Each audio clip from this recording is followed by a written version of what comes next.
Welcome to BEC Members Update, a new format where we want to give you an insight on what's going on here at the Badminton Europe office. We will talk to our different departments on a monthly basis and just give you an overview of what's going on. Let's go.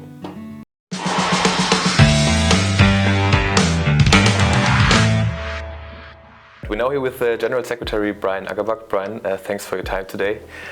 There were some big meetings in the past, BEC Congress, and now this week there's the BWF annual general meeting.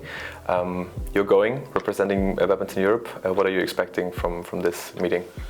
Well, it's of course a chance now to meet the rest of the world. We just met our own members at our Congress in Baku. Now we'll meet the rest of the BWF membership and of course all the BWF staff and council members. So it's a good networking opportunity certainly.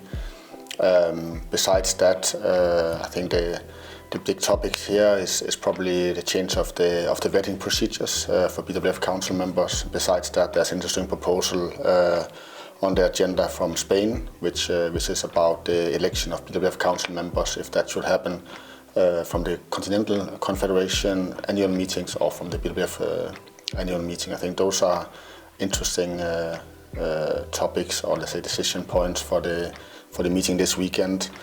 And else there's the forum as well, BWF forum, where the big topic will be around innovation and vision and change to see where BWF and the members together will potentially take the sport for the next 10 years. That'll be discussed anyway there. Yeah, you said it's a worldwide meeting with all the CCs and members coming in. From a European perspective, is there anything specific that you want to be addressed? Not in particular. I think the points that I mentioned here regarding the Spanish proposal and where the BWF council members are elected from, I think that's one that we find interesting. There's already been, let's say, decided that there is a split in terms of geography of the BWF council members. There's also gender quotas introduced, and there's kind of some agreement, regarding elections anyway.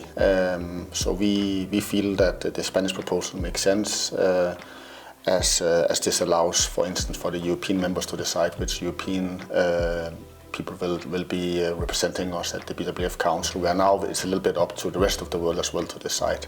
So that has pros and cons, but the Spanish proposal is interesting, we find. And we also have some other big major events coming up here in Europe in the next few months. We have the European Games, obviously in Europe, but we also have the World Championships here in Copenhagen. What do you think about the whole development and growth here in Europe recently? Yeah, first of all, we look forward to both those events. I think the European Games every 4 years is a major one for us. We're very happy to be part of the EOC family and to be part of the European Games now for the third time will be in Tarnów in Poland, near Krakow. So we are very happy about being part there. It's also great when our members are able to attract major events, global events to Europe, and that Denmark now again will organize the World Championships. I think that's fantastic, and I look really forward to that and all the side events happening in Copenhagen at that time. If we talk about, let's say, the development of the sport recently and so on, I think we are still on the recovering from COVID, and I think it's going better right now. But even if we have major events coming up, I think there's a lot of obstacles still and things to tackle in terms of growing the sport. A lot of interesting opportunities as well, and a lot of work ahead of us. But I wouldn't say bringing big events is connected with the development of the sport as such. But I'm grateful that we have these big events in Europe coming up where we can promote badminton. Yeah, a lot of work coming up, you said it, and there also have been some changes recently in the governance of Badminton Europe, led by our new president that we have. Maybe you can say some words about the governance part here. Yeah, it's true. We have a new president, Sven from Belgium, took over now in Baku. We also have a few new directors coming in. So that's all exciting. We have a little bit revamped the committees to see where everybody would like to be involved in the coming period. We're going into a period also of strategic review, which will happen later in the year, where we're going to look at our strategy also for the coming 4 years. I think sustainability strategies will be part of that, but that's also a big topic we had also coming up here in Baku. I mean, governance for us is generally very important. I think with the new board that we have in place, I think we are in a good place to continue to develop the sport together with the office here in Copenhagen. Perfect, Brian. Thank you very much, and all the best for your travels now to Malaysia, and talk to you soon. Thank you so much. Thank you. Thanks.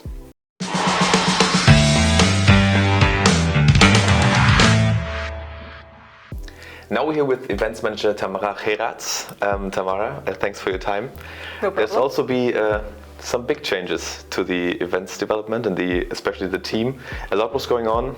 Can you tell us something about it? Of course. I think everybody who has been working in organizing badminton events internationally or in the technical officials area for that matter has known Mathieu Hecker, my former colleague and BEC Events Manager. So due to his experience, he had the chance to move up to organizing the badminton part of the Paris 2024 Olympic Games. So I'm really thrilled for him. I know it's his absolute dream job and that he's going to do great. But that of course left us with a position to be filled. We luckily did that, and this week we had Miroslav Petrov starting with us. Miro is coming from Bulgaria. He has experience in organizing events as well in badminton with the Bulgarian Badminton Federation. But he's also a coach, a shuttle time tutor and an international umpire. So he has experience in quite some areas. New team is always coming along with new challenges and getting used to everything and getting to know everything, especially in the first week.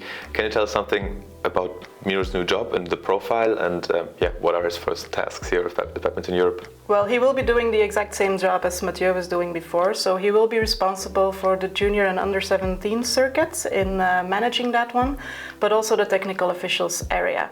So this week, for example, we just started with going over a normal work week in the circuits area. So we have done some draws together. We have checked TP files after tournaments, doing rankings, entry lists that need to be published, and of course added with some small tasks like he sent out the referee appointments already this week for the second half of 2023. But it will take some time before you get to know everything. So it's just trying to get settled in everything.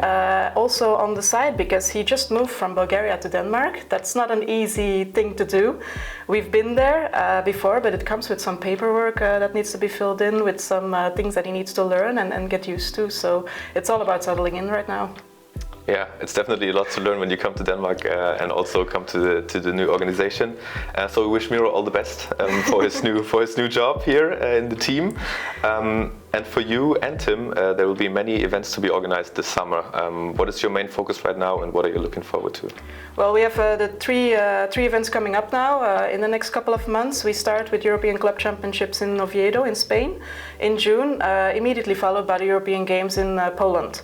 And then in August, we will have the European Under-17, both individual and team championships that's coming up in Vilnius in Lithuania. So of course the focus is completely on those events for now, making sure that everything is getting ready. I'm looking forward to all three, honestly. Clubs in Spain will be organized by a very experienced team. We know Spain can deliver, and the local club there is also very enthusiastic about it. European Games is just amazing that badminton is part of this multi-sport event, and that's a completely different setting. It's an event that only takes place every 4 years, so also there, definitely something you don't want to miss. And then Under 17 is organized by a new organizer. They never did anything before, so also there it's good to see that we have new countries who are interested in organizing our major events and that are taking up the step to do this. So also there, I'm just looking forward to all of it. Yeah, many nice events, a lot of work for you guys. Yes. So all the best for this. Good luck with Miro and the new team, and thanks for your time. Thank you.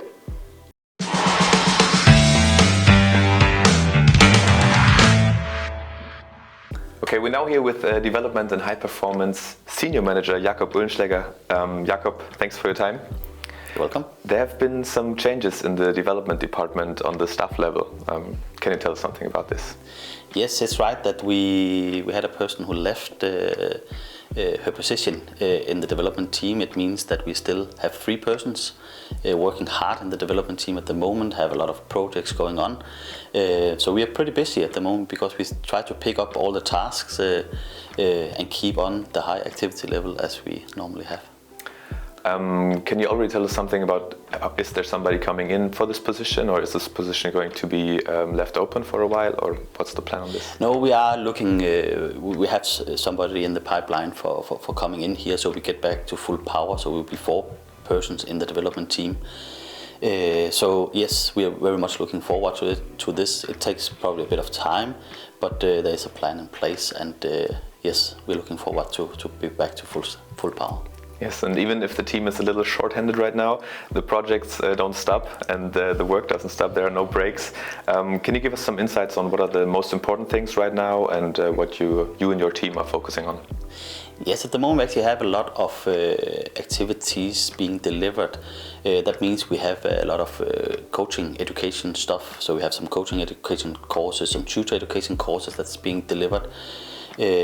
During the summer, we have some really important projects for us as well. We have the BEC Summer School, which has one of the most traditional activities in the development team, which is going to be delivered in Portugal. So we're very much looking forward to invite 54 players and 24 coaches for the summer school. Then we also have to deliver the world-class junior camp in Malaysia for the first time. That's kind of a new project that we started last year. We invited all the top talents, under 17 top talents, to a camp in Denmark. And this year we are inviting the top talents of Europe to join together on a 2 weeks training trip to Malaysia. So that's also a key activity during the summer here. And then yes, we have our advanced project that's still going on. We have delivered 3 out of 4 courses. We have the last one coming up in Saarbrücken in Germany here in the end of June, and then we actually more or less in the end of that education, which has been extremely exciting to work with these 16 coaches and try to help them grow their coaching skills. So that's kind of the key projects that we are looking at the moment, but yes, a lot of things in between as well. Yeah, a lot of specific projects with the school kids, with the high performance, and with the coaches also. When we look at the bigger picture, there obviously is also always discussions about the development of the sport and how it should be done. And with the recent BEC Congress and also now the BWF annual general meeting, more people to discuss and more people to bring up new ideas. Can you tell something about the bigger picture, like worldwide development and especially in Europe? Yes, I think there are some areas that's key for us in Europe. We have started kind of the journey looking more into sustainability, an area which is a really big area but has a big impact in many areas, both educational-wise, social-wise, and also on the environment. And this is something that we address also from a European perspective right now and try to support our members in finding ways of being more sustainable. So this is a topic that was heavily discussed during the BEC Congress. Then we also look into how, if we look from a high performance perspective, then we believe that there is potential for growing our sport. So at the moment we see that there's only a few countries who's actually delivering the top performances. And we believe that there are opportunities to grow the sport in that area. So our sport on the highest level is very dominated by Asia. Europe is also chipping in. So we have some challenges here in Europe that we need to solve together. But I also believe that we have some considerations to do on a global level so we can keep on growing our sport. I mean, that's a pretty specific question. You might have answers for half an hour, but what are some things that can be done to close that gap between the top Asian countries and European badminton at the moment? I think we need to consider of new ways. If we try to do the same as the Asians are doing, then we for sure are not gonna catch up with them. They are investing heavily in the high performance area. We see more countries coming in, so it means that the challenge has become bigger, basically, right? And we need to step up our game. And one of the things that I believe that we need to do is that we need to find ways of cooperating. And we also need to find new ways of working with players. So how we develop players. So if we just want to repeat what they do in Asia, then we will just be a bad copy of that. We need to find other ways. And I think we are actually quite good in that in Europe. But we need to get more people working in a certain way of looking at the individual growth of the players and find ways to increase their level, basically. But I also believe that if we can get the countries to cooperate, then we have a better chance of succeeding here. But this is not just something that we fix quite easily. It will take years, but also a quite interesting area to approach. But for sure, we need to find ways, but not just Europe. I think it's actually also, if you look at the other CCs in or the continental confederations, we need to find ways of how to catch up. Yeah, interesting projects, interesting topics, and obviously also some challenging things for sure. all the way. So thanks for your time. I think we should sit down and have a little longer talk sometime soon because it's really interesting. Yeah, thanks for your time. Good luck for you and the team, and talk to you soon. Thank you very much. Thanks. That's our first episode, and as I said, we're going to do this every month now. Let us know what you liked and what you're interested in, and then we will develop this format together. Thanks for your time, and see you next time.